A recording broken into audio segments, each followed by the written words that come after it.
एक समय की बात है, मानपुर नाम का एक गांव था। वो गांव जितना खूबसूरत था उतना ही काला उस गांव का सच था। हर हफ्ते उस गांव का एक लड़का गायब हो जाता और मिलती थी तो उसकी लाश, जिसका खून मानो किसी ने चूस लिया हो।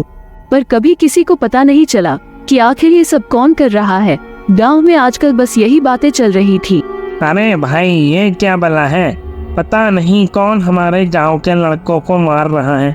अब तो उनका घर से निकलना तक मुश्किल हो गया है। पहले तो मुझे लगता था कि बस मेरी बीवी ही खून चूसती है, न जाने इससे बड़ी डायन गांव में कहां से आ गई। दूसरी तरफ मोनू, जिसकी नई नई गर्लफ्रेंड बनी थी, वो बड़े आराम से उससे गप्पे लड़ा रहा था। मैंने तुम जैसी खूबसूरत लड़की आज तक नहीं देखी। तुम्हें देखे बिना अब मेरा दिल नहीं मानता। अच्छा, इससे पहले तुमने कभी कोई लड़की देखी भी है? सच बताऊं, मेरी नजरें तो बस तुम्हें ही ढूंढ रही थी। उसकी गर्लफ्रेंड शर्मा जाती है। बातें बनाना तो कोई तुमसे सीखी, फ्लर्ट करने का एक भी मौका नहीं छोड़ते। ऐसे ही बातें करते करते दोनों गांव से काफी दूर चले जाते हैं। जैसे ही दोनों एक सुनसान जगह पे पहुंचते हैं, तभी मोनू की गर्लफ्रेंड एक डरावनी चुड़ैल में बदल जाती है। मोनू उस चुड़ैल को देखकर घबरा जाता है। ये तुम्हें क्या हो गया है? ये किस तरह का मजाक है? हटाओ ना ये मास्क सामने से। ये मजाक नहीं, सच है। तू बस मेरा नया शिकार है और कुछ नहीं। लड़की देखी नहीं, किया गया पीछे पीछे। पर तुम ये सब क्यों कर रही हो? मैंने तुम्हारा क्या बिगाड़ा है? मुझे छोड़ दो।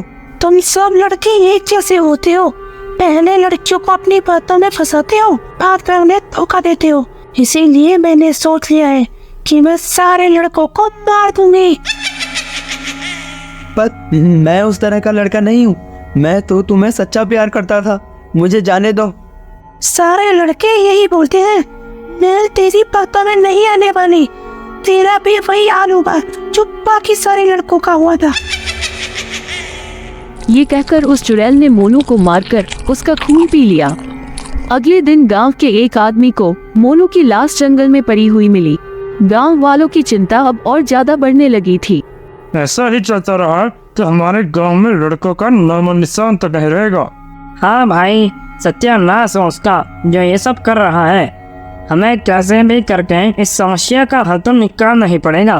एक काम करते हैं, जब तक ये मामला थोड़ा ठंडा नहीं हो जाता तब तक गांव के सभी लड़कों को घर पर ही रहने को बोल देते हैं। हाँ भाई, जब तक कोई हल नहीं निकल जाता तब तक यही सही है।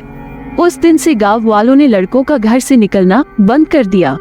वो चुड़ैल अपने अगले शिकार के लिए बेसब्र हो रही थी, इसलिए उसने एक तरकीब निकाली।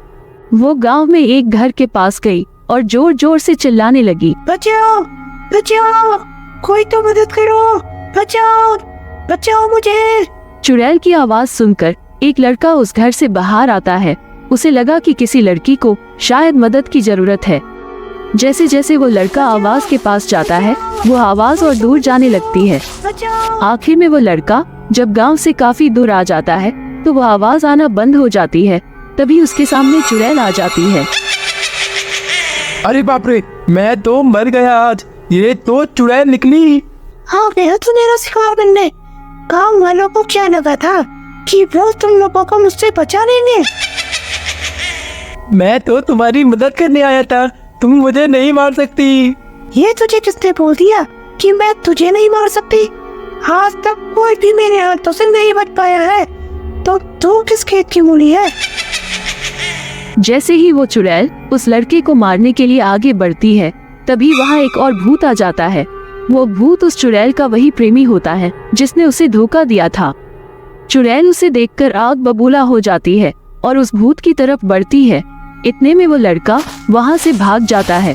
धोखेबाज, तूने मुझे धोखा दिया। मेरे पीठ पीछे किसी और लड़की के साथ खुश चल उड़ा रहा था। मैं तुझे छोड़ूंगी नहीं। मैंने कोई गुलछर्रे नहीं उड़ाए। इसके साथ तुमने मुझे देखा था, वो मेरी मौसेरी बहन थी। इससे पहले कि मैं तुम्हें कुछ बता पाता तुम वहाँ से चली गई। क्या सच में वो तुम्हारी बहन थी? मैंने न जाने क्या क्या सोचा। मुझे माफ कर दो। मैं तुम्हें ढूंढने के लिए तुम्हारे पास भी आया था, पर तब तक तुमने सुसाइड कर लिया था। सिर्फ एक गलतफहमी ने हमारी और न जाने कितने लोगों की जान ले ली। चुड़ैल ये सब सुनकर भावुक हो जाती है, क्योंकि जिसे वो अब तक सच मानते आई थी वो बस एक गलत फहमी थी। मुझे माफ कर दो, मैंने तुम्हारा गुस्सा इन गांव के लोगों पे निकाला और न जाने कितने लोगों को मार दिया। जो हुआ सो हुआ, उन्हीं को कौन टाल सकता है। चलो अब तुम और मैं यहाँ से कहीं दूर चले जाते हैं, यहाँ बस तुम और मैं होंगे। इसके बाद चुड़ैल और वो भूत खुशी खुशी वहाँ से चले जाते हैं।